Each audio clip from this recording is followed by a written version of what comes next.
नमस्कार, आप देख रहे हैं के न्यूज नेशनल और मैं हूं आपके साथ में शोभित पाठक। तो रुक करते हैं महत्वपूर्ण सुर्खियों पर।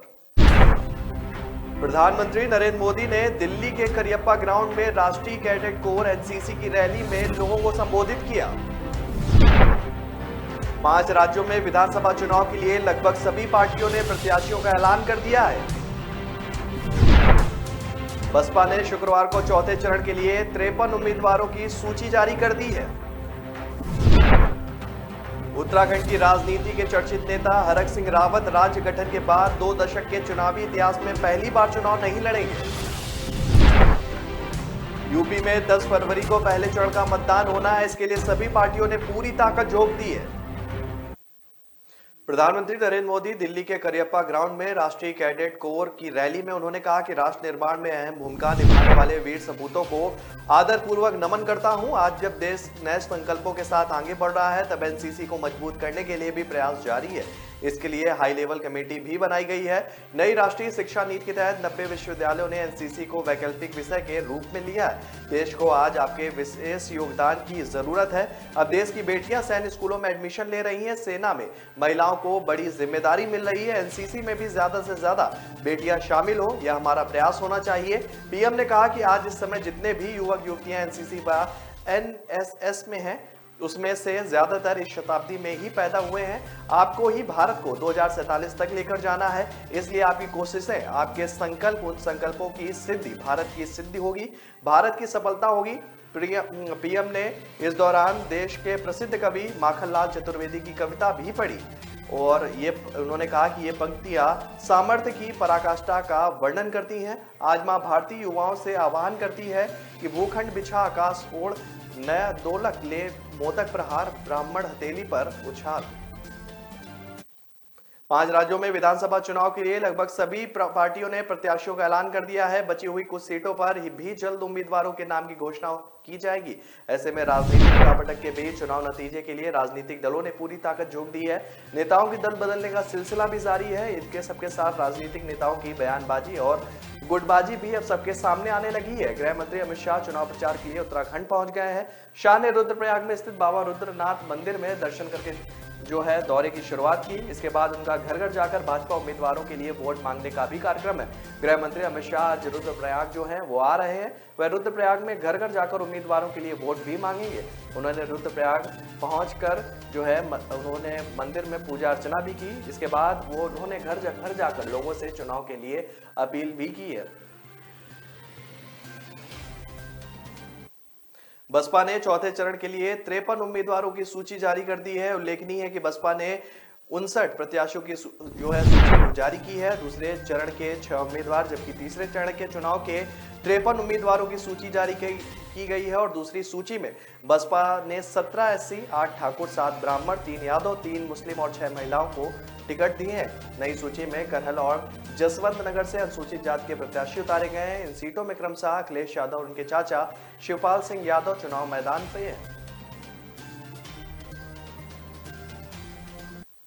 उत्तराखंड की राजनीति के चर्चित नेता हरक सिंह रावत राज्य गठन के बाद 2 दशक के चुनावी इतिहास में पहली बार चुनाव नहीं लड़ेंगे। कांग्रेस में जाने के बाद उनके चौबट्टा खाल विधानसभा सीट से चुनाव लड़ने की संभावना जताई जा रही थी। खुद हरक सिंह रावत का कहना था कि पार्टी यदि चुनाव लड़ने के लिए कहेगी तो वह चुनाव जरूर लड़ेंगे। भाजपा से निकाले जाने के बाद से ही हरक सिंह रावत लगातार यह बयान दे रहे थे कि वह चुनाव नहीं लड़ना चाहते। हालांकि भाजपा ने जब उन्हें पार्टी से बाहर का रास्ता दिखाया तो यही वजह बताई गई कि हरक सिंह अपने लिए, अपनी पुत्र वधू के लिए और एक अन्य सीट की मांग कर रहे थे। कांग्रेस में शामिल होने के बाद हरक सिंह रावत की पुत्रवधू अनुकृत गुसाई को लैसडॉन से टिकट मिल गया है, लेकिन हरक सिंह रावत को कांग्रेस ने उम्मीदवार नहीं बनाया है। गुरुवार को कांग्रेस ने अपनी सभी शेष विधानसभा सीटों पर प्रत्याशियों की घोषणा कर दी है। शुक्रवार को नामांकन का आखिरी दिन है और 3 दशक की चुनावी सियासत में पहली बार हरक सिंह रावत चुनाव नहीं लड़ रहे हैं। उत्तराखंड राज्य गठन के बाद अब तक हुए सभी विधानसभा चुनाव में हरक सिंह रावत ने ताल ठोकी थी और विधानसभा पहुंचे थे। उन्होंने 2002 के लिए लैंसडौन सीट से वो चुनाव जीते थे। 2007 में भी वह इसी सीट से चुनाव जीते थे। 2012 में उन्होंने रुद्रप्रयाग से चुनाव लड़ा और जीता।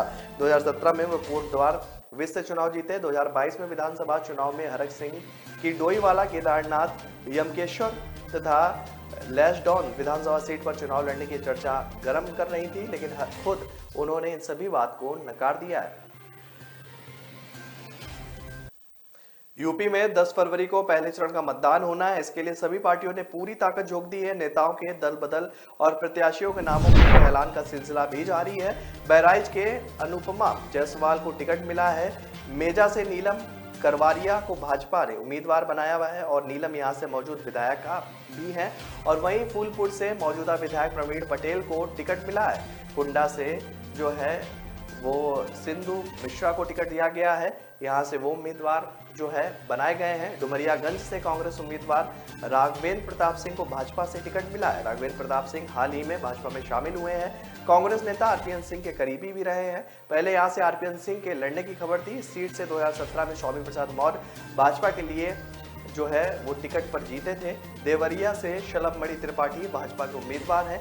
भाजपा ने उत्तर प्रदेश चुनाव के लिए 91 उम्मीदवारों की नई सूची जारी कर दी है और मंत्री सिद्धार्थनाथ सिंह को इलाहाबाद पश्चिमी से, नंदगोपाल नंदी इलाहाबाद दक्षिण सीट से चुनाव लड़ेंगे। अयोध्या से वेद प्रकाश गुप्ता और गोंडा से ब्रजभूषण शरण सिंह के बेटे प्रतीक भूषण को भी टिकट दिया गया। तो ब्रेक पर जाने से पहले रुक करते हैं महत्वपूर्ण सुर्खियों पर। प्रधानमंत्री नरेंद्र मोदी ने दिल्ली के करियप्पा ग्राउंड में राष्ट्रीय कैडेट कोर एनसीसी की रैली में लोगों को संबोधित किया। 5 राज्यों में विधानसभा चुनाव के लिए लगभग सभी पार्टियों ने प्रत्याशियों का ऐलान कर दिया है। बसपा ने शुक्रवार को चौथे चरण के लिए 53 उम्मीदवारों की सूची जारी कर दी है। उत्तराखंड की राजनीति के चर्चित नेता हरक सिंह रावत राज्य गठन के बाद 2 दशक के चुनावी इतिहास में पहली बार चुनाव नहीं लड़ेंगे। यूपी में 10 फरवरी को पहले चरण का मतदान होना है। इसके लिए सभी पार्टियों ने पूरी ताकत झोंक दी है। हम भूल गए रे हर बात, सपा तेरा राज नहीं भूले। हम भूल गए रे हर बात, सपा तेरा राज नहीं भूले। घोटालों की सरकार, घोटालों की सरकार को गुंडा राज नहीं भूले। हम भूल गए रे हर बात, सपा तेरा राज नहीं भूले।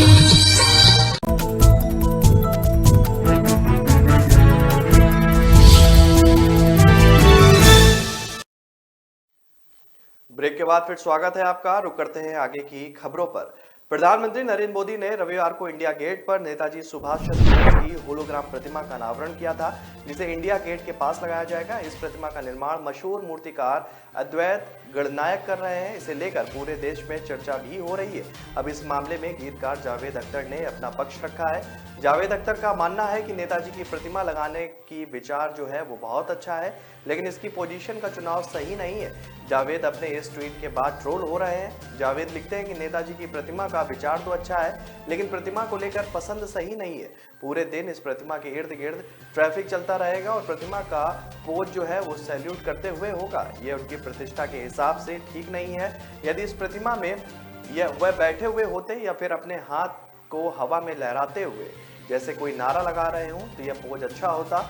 जावेद अख्तर के इस ट्वीट के बाद सोशल मीडिया पर अलग अलग रिएक्शन लोगों के आ रहे हैं। एक यूजर्स ने लिखा कि आपको तो बस मोदी जी की आलोचना ही करनी होती है, चाहे वह कुछ भी हो। एक ने लिखा कि जावेद साहब एक बार ये भी कह दीजिए कि दिन में 5 दफा नमाज पढ़ने का आइडिया तो ठीक है, लेकिन लाउड स्पीकर में पढ़ने का आइडिया बहुत बुरा है। आप अपना ज्ञान अपने पास रखिए। इस तरह से वो ट्रोल भी हो रहे हैं। एमपी के बहुचर्चित राष्ट्र संत भय्यू महाराज के आत्महत्या मामले में इंदौर की कोर्ट ने शुक्रवार को फाइनल जो है सुनवाई हुई है और कोर्ट ने मुख्य सेवादार विनायक, ड्राइवर शरद और केयरटेकर पलक को दोषी भी ठहराया है। सभी को 6-6 साल की जेल की सजा सुनाई गई है और आदेश में बताया गया कि सेवादारों ने भय्यू महाराज को इतना प्रताड़ित किया था कि उन्होंने आत्महत्या कर ली। जानकारी के अनुसार 3.5 साल सुनवाई के बाद सत्र न्यायालय ने जो है ये फैसला सुनाया है। 32 गवाहों को इस दौरान सुना गया और 150 लोगों की पेशी भी हुई। हाई कोर्ट ने अपराध को प्रमाणित पाया है। सत्र न्यायाधीश धर्मेंद्र सोनी ने महाराज के सेवादार रहे शरद देशमुख, विनायक दुधाले और पलक पुराणिक को महाराज को आत्महत्या के लिए दुष्प्रेरित करने के मामले में सजा सुनाई है। कोर्ट ने माना है कि आरोपित महाराज को पैसे के लिए प्रताड़ित करते थे। पैसों के लिए उन्हें ब्लैकमेल भी किया जाता था। आपको बता दें कि भय्यू महाराज ने 12 जून 2018 को अपनी कनपटी पर गोली मारकर खुदकुशी कर ली थी। जो सेवादार भय्यू महाराज के लिए परिवार से भी बढ़कर थे, जिन पर उन्हें इतना विश्वास था कि उनके भरोसे पर उन्होंने अपने आश्रम और कामकाज सौंप रखे थे। उन्हीं सेवादारों ने उन्हें पैसों के लिए इतना प्रताड़ित किया कि मजबूरी में उन्हें आत्महत्या जैसा कदम उठाना पड़ा। अरुणाचल प्रदेश से लापता हुए एक युवक की चीन से भारत सुरक्षित वापसी के बाद कांग्रेस नेता राहुल गांधी ने प्रधानमंत्री मोदी पर तंज कसा है। उन्होंने लिखा है कि भारत को चीन के कब्जे वाली जमीन कब वापस मिलेगी प्रधानमंत्री जी। दरअसल राहुल गांधी का यह ट्वीट तब सामने आया जब अरुणाचल प्रदेश से लापता हुआ एक युवक जो है वो चीन में मिला। कांग्रेस नेता राहुल गांधी ने शुक्रवार को ट्वीट किया, यह जानकर सुकून मिला कि चीन जो लड़का गया हुआ था वो अब वापस आ गया, लेकिन हम लोगों को जो जब्त की गई जमीन है वो कब मिलेगी प्रधानमंत्री मोदी जी। राहुल गांधी ने ट्वीट करके प्रधानमंत्री मोदी पर तंज कसा है। अरुणाचल प्रदेश से कुछ दिन पहले एक युवक मीराम लापता हो गया था। बाद में कथित रूप से सामने आया कि चीनी सेना ने युवक का अपहरण कर लिया है। इसके बाद भारतीय सेना ने चीनी अधिकारियों से इस मसले में बात की। पहले तो चीन ने युवक के अपहरण की बात खारिज कर दी थी, लेकिन बाद में चीनी सेना की ओर से बताया गया कि उन्हें अरुणाचल प्रदेश से एक लापता युवक मिला गया है और एक दिन पहले उसे भारत वापस भेज दिया गया है। भारत के दवा नियंत्रक ने भारत बायोटेक और उसकी नाक से दी जाने वाली कोरोना वैक्सीन की बूस्टर खुराक के परीक्षण की इजाजत दे दी है। इस इंट्रानेजल वैक्सीन की खुराक के लिए जरिए देश में जारी कोरोना के खिलाफ जंग से निपटने में मदद मिलेगी। नाक से दी जाने वाली इस कोरोना वैक्सीन का परीक्षण देश में 9 जगह पर किया जाएगा। भारत बायोटेक ने स्वदेशी वैक्सीन कोवैक्सीन का निर्माण कर देश में इस महामारी के खिलाफ जंग में बड़ी कामयाबी भी हासिल की है। कंपनी अब बूस्टर खुराक के लिए नाक से दी जाने वाली वैक्सीन बना रही है। मीडिया रिपोर्ट्स की माने तो भारत बायोटेक ने अपनी नेजल वैक्सीन BBV154 को पहले ही टीका ले चुके लोगों को बूस्टर डोज के तौर पर उपयोग करने का प्रस्ताव दिया है। इस वैक्सीन का परीक्षण ऐसे लोगों पर किया जाएगा जिन्होंने पहले कोवैक्सीन ले रखी है। भारत बायोटेक ने पहले घोषणा की थी कि उसके द्वारा निर्मित यह नेजल वैक्सीन बच्चों के लिए सुरक्षित सहन करने योग्य है। वैज्ञानिकों का कहना है कि इंट्रानेजल वैक्सीन नाक व फेफड़ों में मजबूत प्रतिरक्षा तंत्र का निर्माण करेगी और इससे कोरोना के खिलाफ जो है ये लाभकारी भी साबित होगी।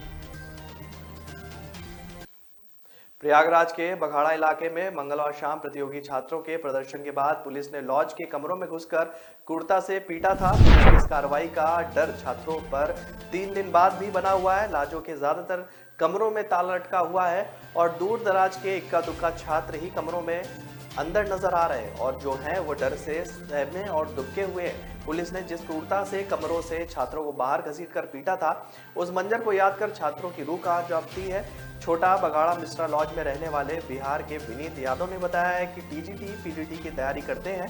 मंगलवार शाम वह कमरे में थे, अचानक बाहर शोरगुल मचा, वह डर गए। लगभग 7, 8, 10 पुलिस वाले आए और कमरे का दरवाजा लाठी और बूटों से पीट कर तोड़ने लगे। खिड़कियों के कांच तोड़ दिए गए, कुछ कमरों के दरवाजे को तोड़ दिया गया और छात्रों को बर्बरता से पीटा गया। चीख पुकार सुनकर जो है दरवाजे से वो पीछे छिप गए, जिसकी वजह से वो बच पाए। आधे घंटे सन्नाटा पसरा रहने के बाद साथियों से फोन पर पता किया तो चुपचाप सहपाठी के साथ मांग मेला क्षेत्र के लिए निकल गए। रात भर मेले में घूमते रहे। सुबह भी वह अपने कमरे में आने की हिम्मत नहीं जुटा पाए। शाम को जब साथियों से पता चला कि एसएसपी आए थे और उन्होंने छात्रों से शांति बनाए रखने की अपील की और आश्वासन दिया कि किसी छात्र को परेशान नहीं किया जाएगा, तब वे वापस अपने कमरे में आए। तो ब्रेक पर जाने से पहले रुक करते हैं महत्वपूर्ण सुर्खियों पर। प्रधानमंत्री नरेंद्र मोदी ने दिल्ली के करियप्पा ग्राउंड में राष्ट्रीय कैडेट कोर एनसीसी की रैली में लोगों को संबोधित किया। 5 राज्यों में विधानसभा चुनाव के लिए लगभग सभी पार्टियों ने प्रत्याशियों का ऐलान कर दिया है। बसपा ने शुक्रवार को चौथे चरण के लिए 53 उम्मीदवारों की सूची जारी कर दी है। उत्तराखंड की राजनीति के चर्चित नेता हरक सिंह रावत राज्य गठन के बाद 2 दशक के चुनावी इतिहास में पहली बार चुनाव नहीं लड़ेंगे। यूपी में 10 फरवरी को पहले चरण का मतदान होना है, इसके लिए सभी पार्टियों ने पूरी ताकत झोंक दी है। न ऐश का न द्वेष का, यह दंगल है देश का। सुलगती समस्याओं के झुलसते सवालों का होगा दंगल देश का। प्रशासन के प्रश्नों को लेकर होगा दंगल देश का। शिक्षा, स्वास्थ्य, समाज, कानून और व्यवस्था के आज क्या है हालात। सोमवार से शुक्रवार रोज रात 8 बजे जलपा क्षत्रिय के साथ दंगल देश का।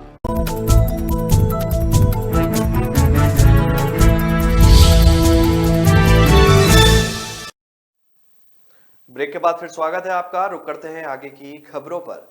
सुप्रीम कोर्ट ने शुक्रवार को महाराष्ट्र विधानसभा से भाजपा के 12 विधायकों को 1 साल के लिए निलंबित करने के निर्णय को निरस्त कर दिया है। शीर्ष अदालत ने निलंबन के आदेश को असंवैधानिक, अवैध और मनमाना करार दिया है। शीर्ष अदालत ने अपने फैसले में कहा है कि निलंबन एक सत्र से अधिक के लिए नहीं हो सकता है। आशीष शेलार और महाराष्ट्र के अन्य भाजपा विधायकों द्वारा दायर एक रिट याचिका पर फैसला सुनाते हुए जस्टिस एएम खानविलकर की अध्यक्षता वाली पीठ ने कहा कि 5 जुलाई 2021 को महाराष्ट्र विधानसभा के 12 भाजपा विधायकों को 1 साल के लिए निलंबित करने का फैसला अवैध है।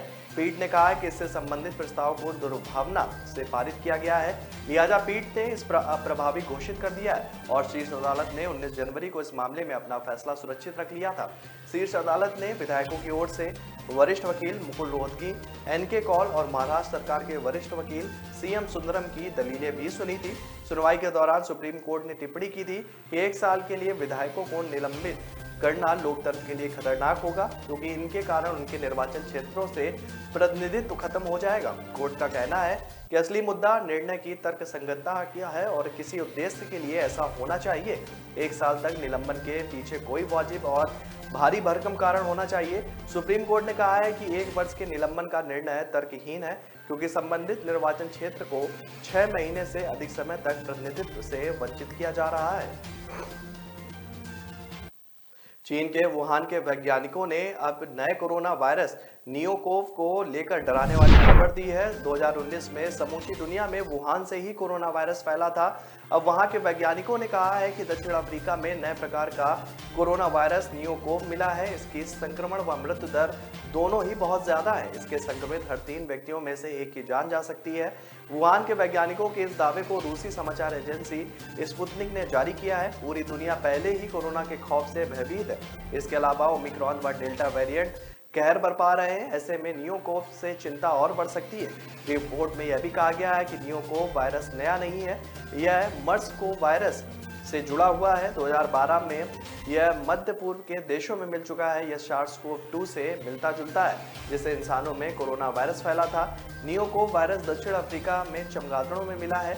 अभी यह इन पक्षियों में ही फैला है, लेकिन बायोरेक्सिव वेबसाइट पर प्रीप्रिंट के रूप में प्रकाशित रिपोर्ट में दावा किया गया है कि यह और इसके करीबी रूप PDF 2180 इंसानों को भी संक्रमित कर सकते हैं। वुहान यूनिवर्सिटी और Chinese academy of sciences institute of biophysics के वैज्ञानिकों का कहना है कि नियोकोव के मात्र एक म्यूटेशन यानी कि रूप बदलने से यह इंसान की कोशिकाओं में फैलने लगेगा। चीन के शोधकर्ता के अनुसार नियोकोव की उच्च संक्रमण दर हासिल करने की क्षमता है और इसके हर 3 संक्रमित में से 1 की मौत हो सकती है। सुप्रीम कोर्ट ने सरकारी नौकरियों में अनुसूचित जाति व अनुसूचित जनजाति के लिए पदोन्नति में आरक्षण की शर्तों को कम करने से इनकार कर दिया है। शीर्ष अदालत ने कहा है कि राज्य सरकारें अनुसूचित जाति व जनजाति के कर्मचारियों को पदोन्नति में आरक्षण देने से पहले उनका डेटा एकत्र करने के लिए बाध्य है और इसके अलावा इसका आकलन भी करना चाहिए और उस डेटा का मूल्यांकन किया जाना चाहिए। हालांकि केंद्र यह तय करे कि डेटा का मूल्यांकन एक तय अवधि में ही हो और यह अवधि क्या होगी यह केंद्र सरकार तय करे। कोर्ट ने कहा है कि नागराज और जरनैल सिंह मामले में संविधान पीठ के फैसले के बाद शीर्ष अदालत कोई नया पैमाना नहीं बना सकती है। इस मामले में कोर्ट अगली सुनवाई 24 फरवरी को करेगा। Justice L Nageswara Rao, justice Sanjiv Khanna और जस्टिस BR उनकी बेंच ने मामले की सुनवाई करते हुए यह आदेश दिया। उन्होंने कहा कि हम प्रतिनिधित्व की अपर्याप्तता को निर्धारित करने के लिए कोई मापदंड निर्धारित नहीं कर सकते। एक निश्चित अवधि के लिए प्रतिनिधित्व की अपर्याप्तता के आकलन के लिए मात्रात्मक डेटा का संग्रहण अनिवार्य है और ये पूरा काम वो राज्य सरकार की अवधि में होना चाहिए। बिहार बंद को राजद, जन अधिकार पार्टी, हिंदुस्तानी अवाम मोर्चा और विकासशील इंसान जैसे राजनीतिक दलों ने इस बार बंद को अपना समर्थन दिया है। दरअसल ये छात्र आरआरबी, एनटीपीसी, सीबीटी व ग्रुप डी सीबीटी 1 परीक्षा में हुई कथित धांधली को लेकर कई दिनों से प्रदर्शन कर रहे थे। बिहार के पूर्व उप मुख्यमंत्री भाजपा सांसद सुशील मोदी ने बताया कि गुरुवार को रेल मंत्री अश्विनी वैष्णव ने आश्वासन दिया है कि ग्रुप की जो परीक्षाएं हैं वो एक ही होंगी और इसके आधार पर ही आगे के जो परीक्षा परिणाम है वो तय किए जाएंगे, इसलिए विरोध करने की अब जरूरत नहीं है। उन्होंने कहा कि छात्रों को अगर कोई दूसरी मांगे हैं तो उन्हें रेलवे द्वारा गठित समिति के सामने वो उठा सकते हैं, इसके लिए वो स्वतंत्र हैं। पटना, गया, समस्तीपुर, मुजफ्फरपुर, दरभंगा, आरा सहित बिहार के सभी बड़े शहरों में प्रदर्शनकारियों ने रास्तों को जाम कर दिया गया है और कहीं सड़कों पर टायर जलाए जा रहे हैं तो कहीं नारेबाजी भी की जा रही है। पटना में जो कार्यकर्ता हैं वो पुलिस के बीच वहां पे झड़प की भी खबर सामने आ रही है। छात्रों के प्रदर्शन पर खान सर की 28 जनवरी को प्रदर्शन न करने की अपील भी जेपी पार्टी अध्यक्ष पप्पू यादव ने उनकी इस अपील पर भी तंज कसा है। उन्होंने छात्रों से बातचीत के दौरान कहा कि आप लोगों को यह एहसास करा देना है कि हम लोग मरने वाले हैं, लड़ने वाले हैं, मारने वाले नहीं है। पूरी दुनिया कल आपको वॉच करेगी, आपकी भूमिका पूरी दुनिया देख रही है। हाल ही में अमेरिका कनाडा बॉर्डर पर मानव तस्करी से जुड़े मामले में मृत 4 भारतीयों की पहचान कर ली गई है। जानकारी के मुताबिक ये सभी एक ही परिवार के सदस्य थे। मैनीटोबा की रॉयल कैनियन माउंटेन पुलिस ने बताया कि मृतकों की पहचान जगदीश बलदेव भाई पटेल, वैशाली बेन और जगदीश कुमार पटेल, विहांगी जगदीश कुमार पटेल 11 और धार्मिक जगदीश कुमार पटेल के तौर पर हुई है। सभी एक ही परिवार के सदस्य थे जो 19 जनवरी को कनाडा अमेरिका सीमा से लगभग 12 मीटर दूर मैनीटोबा के इमसर्न के पास मृत अवस्था में मिले थे। अधिकारियों के मुताबिक यह परिवार पिछले कुछ समय से कनाडा में ही था, लेकिन उन्हें कोई गाड़ी से सीमा पार ले जा रहा था, जहां उनकी मौत होने पर वह उन्हें छोड़कर चला गया। इसलिए यह मामला मानव तस्करी से जुड़ा हुआ हो सकता है। कनाडा के अधिकारियों ने पहले बताया था कि मरने वालों में एक वयस्क पुरुष, महिला, किशोर पुरुष व शिशु भी शामिल है। हालांकि बाद में अधिकारियों ने बताया कि मृतकों में एक किशोरी लड़की और एक बच्चा भी शामिल है। इन चारों का 26 जनवरी को पोस्टमार्टम किया गया था, जिसमें ठंड से जमने के कारण उनकी मौत की पुष्टि भी हुई थी। तो फिलहाल इस बुलेटिन में मेरे साथ इतना ही। आगे की खबरों के लिए बने रहिए के न्यूज़ नेशनल के साथ। नमस्कार।